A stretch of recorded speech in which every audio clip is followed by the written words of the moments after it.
I'm scared, I'm nervous, I don't know what people are gonna say. I even took off my Star of David. New tonight at 11, today class is back in session at Portland State University. This after 3 days of school closures due to pro-Palestine protesters occupying the school library.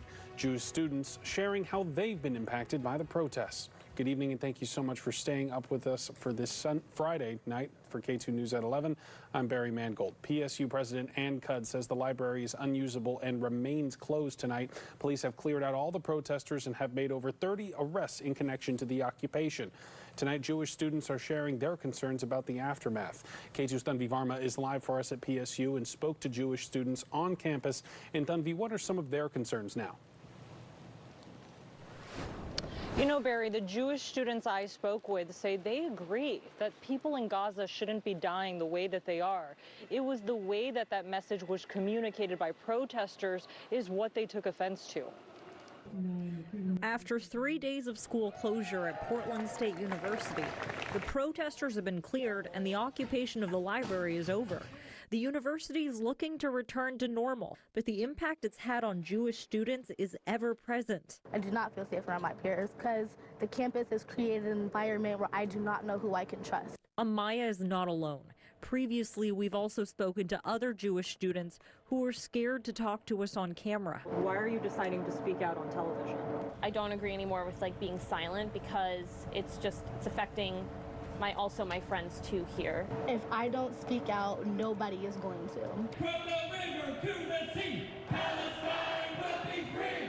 Some of those protesters' chants, Amaya said, included slogans that promote Israeli erasure and were painful to hear. Everybody has a right to protest, and everybody has a right to free speech, but there's a difference between free speech and anti-Semitic speech and hate speech.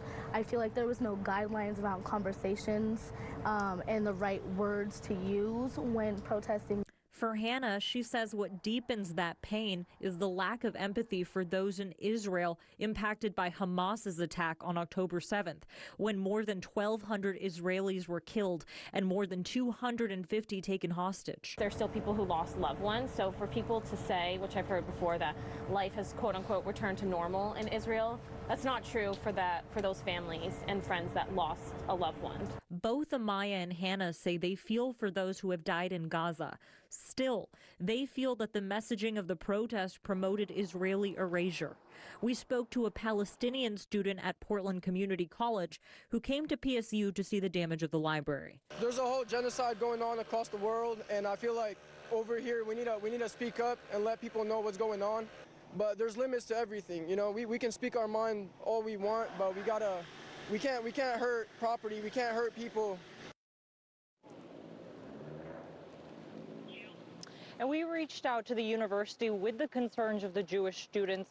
And because we reached out after hours, they couldn't get back to us. But this week, they did send us a statement where they condemned anti-Semitism and anti-Arab sentiment. And they said that they've committed to creating safe spaces on campus for both communities of people. Meanwhile, the Jewish students I spoke with said they're focused on creating safe spaces outside of campus. I'm live at PSU. Tanvi Verma, K2 News. It's an important conversation, Tanvi. Thank you.